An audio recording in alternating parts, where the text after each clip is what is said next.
Okey, so bab yang pertama, fungsi dan persamaan kuadratik dalam satu pemboleh ubah. Okey, kamu kena tahu bahawa pemboleh ubah ni apa. Pemboleh ubah ni bahasa matematik, bahasa biasa atau bahasa pasarnya adalah huruf lah. Okey, so persamaan kuadratik dalam satu huruf. Fungsi dan persamaan kuadratik dalam satu huruf. Itu maksud dia. Okey, so itu tajuknya. Okey, dia hanya ada 1.1 je kalau kamu buka dalam buku teks. Okey, kalau kamu buka buku teks muka surat yang kedua, kamu akan nampak awal-awal sekali ada gambar orang main bola, orang sepak bola. Okey, sepak bola tu dalam keadaan mungkin dia ambil free kick ataupun corner kick ataupun penalty mungkin tak lah kot. So, mungkin dia ambil free kick lah kot. Okey, so keadaan bolanya akan menjadi lengkung. Sepakan kamu tu akan menjadi lengkungan. Ataupun kita dalam tu dia tulis bentuk gerakan ini dikenali sebagai bentuk parabola. Okey. So kalau kamu tengok situasi yang sama kalau orang main bola keranjang. Kalau dia orang main bola keranjang dia nak score, okey, dia nak dapatkan jaringan, so dia terpaksa buat curve, dia terpaksa buat lengkungan, balingan lengkungan. Itulah yang kita panggil sebagai parabola dan itulah sebenarnya kuadratik. Okey, lengkung itu adalah kuadratik lah. So kalau kamu tengok dalam bab ni sebenarnya ada 3 benda. Ada ungkapan kuadratik, so ada persamaan kuadratik, ada fungsi kuadratik. So kuadratik itu sendiri kamu nak kena tahu apa dia kuadratik. Kuadratik ini sebenarnya adalah pemboleh ubah. Dia tak semestinya X Dia apa-apa pemboleh ubah yang kuasa tertingginya adalah kuasa 2 lah. So biasanya kamu sinonim dengan huruf X lah. Okay, untuk apa-apa pemboleh ubah ni biasanya kita pakai huruf X. So kali ni untuk kuadratik, kalau kamu tengok dalam persamaan tu ataupun dalam ungkapan tu ataupun dalam fungsi tu, ada kuasa yang tertinggi adalah kuasa 2, sah-sah ianya adalah kuadratik lah. Cuma tinggal kamu nak tengok ianya ungkapan ke, persamaan ke ataupun fungsi. So beza dia sikit je, tak berapa banyak pun. Kalau kamu tengok ungkapan dia tiada simbol sama dengan. So kalau persamaan dia ada sama dengan. So sama dengan di belakang. So kalau fungsi sama dengan dia duduk di depan. So cikgu nak kamu cam lah di antara 3 bentuk ni. Sekiranya ditanya lah mana tahu dalam exam. So ungkapan mana, persamaan mana, fungsi yang mana. Okay, so kalau kamu tengok dia akan ada A, B dengan C sebagai perkali, sebagai huruf. Okay, sebagai nilai, nilai malar, nilai yang kita akan diberilah. So A, B atau C. So tiga-tiga ada A, B dan C. Dengan syarat A kamu tidak boleh kosong.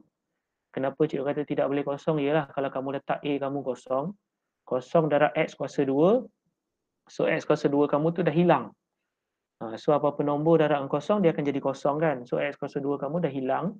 So hilanglah ciri-ciri kuadratik kamu kuasa 2 tu. So maknanya bukan lagi kuadratik lah kalau dah kosong dekat sini. So mungkin dia akan jadi garis lurus. Dia macam tu sebab dia akan tinggal BX dengan C sahaja. Okay, so cikgu harap kamu boleh faham dan boleh tengok apakah perbezaan di antara ketiga-tiganya dan di manakah lokasi setiap huruf. Kalau kamu tengok A kamu dia berada bersama X kuasa 2. B kamu berada bersama X, so C kamu tiada huruf X di belakang. So kalaulah ditukar mungkin BX letak depan, AX kuasa 2 letak belakang, cikgu harap kamu tahu di mana kedudukan dia lah. Di mana nilai A, B dan C sebab dia bergantung dengan huruf pemboleh ubah di sebelah. So kalau kamu tengok dalam persamaan kamu nanti tiada huruf X, itulah C. Ada huruf X, itulah B. Kalau ada X kuasa 2, itulah A. Okay, so harap boleh jelas Okay, so kalau ada lagging ke apa bagi tahu cikgu kira jalan je ni. So cikgu andaikan mungkin kamu ada Boleh. lah. Mungkin kamu ada bersama, so kalau tidak cikgu kira jalan je ni. Okay, so kita nak tengok yang pertama adalah ungkapan kuadratik. Okay, so kalau kamu tengok muka surat 3 kamu ni, sebab apa-apa orang kata orang kata apa, tak kenal maka tak cinta. Dia macam itulah lebih kurang. So apa-apa hal kamu kena tengok juga ungkapan kuadratik ni bentuk dia macam mana. Okay, cikgu dah kata kuadratik kuasa 2 dan kalau ikutkan dia ada seharusnya ialah tajuk kamu pun satu pemboleh ubah. Maksud dia akan ada satu je lah huruf. Okey, so tajuknya pun dah memang fungsi dan persamaan kuadratik dalam satu pemboleh ubah. So kalau ada X, X je lah. So kalau ada Y, Y je lah. Okey, so kalau kamu tengok A kamu dekat sini sebab soalan dia suruh kamu tentukan sama ada ungkapan berikut merupakan ungkapan kuadratik dalam satu pemboleh ubah ataupun bukan. Jika bukan, berikan justifikasi anda. Okey. So kalau kamu tengok X kuasa 2 dah ada ciri-ciri kuadratik. So tak ada huruf lagi yang lain. So memang kalau ikutkan ini adalah ungkapan kuadratik lah dalam satu pemboleh ubah. Itu cara kita nak kenal. Kalau kamu tengok kepada B, X-nya kuasa 3. So kuasa 3 bukan kuadratik. Kuasa 3 kalau ikutkan namanya adalah kubik. Okay, K-U-B-I-K, kubik. Okay, so kuadratik kuasa 2. So bermaksud B kamu ni bukanlah ungkapan kuadratik. So dia macam tu. So kalau kamu tengok C sebab dia ada 2 huruf. Walaupun X kamu betul kuasa 2. Okay, tapi dia ada huruf iaitu huruf X dan juga huruf Y. So nak tak nak kita tak boleh terima dia sebagai ungkapan kuadratik kerana dia ada 2 huruf.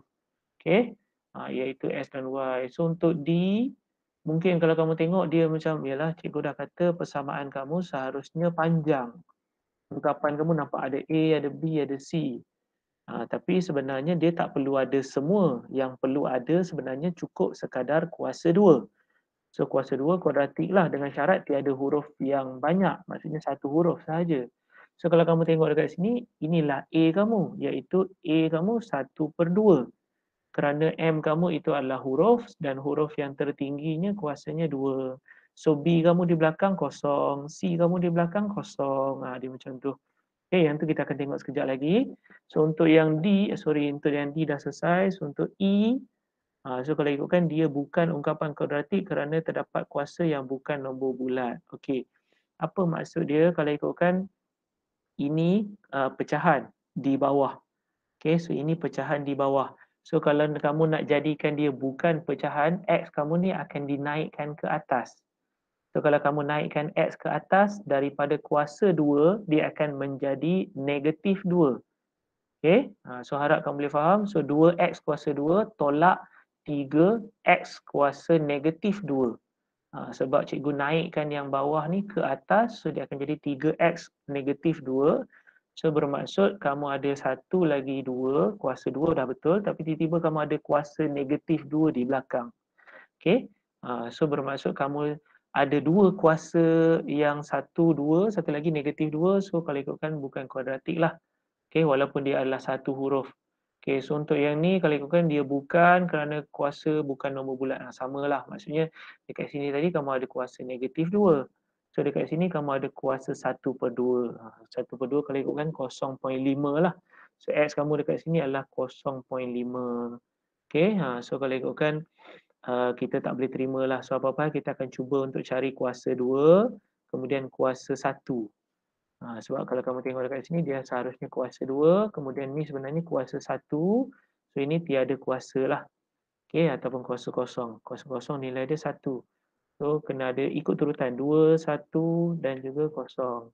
So, macam ni kamu ada 2, 1/2, salah. Ini ada 2, ada negatif 2, salah. Dia macam tu.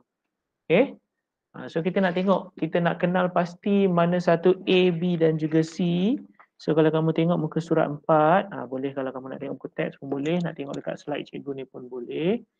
Okay, so kita nak tentukan mana satu A, mana satu B, mana satu C. Sebab kadang-kadang dia berubah kedudukan. Dia sengaja letak dekat kamu BX di depan. Supaya kamu boleh kata A kamu kita ambil terus kat depan. Salah. Salah sekiranya kamu hafal A kamu duduk depan, B kamu duduk tengah, C kamu duduk belakang. Salah dari segi hafalan.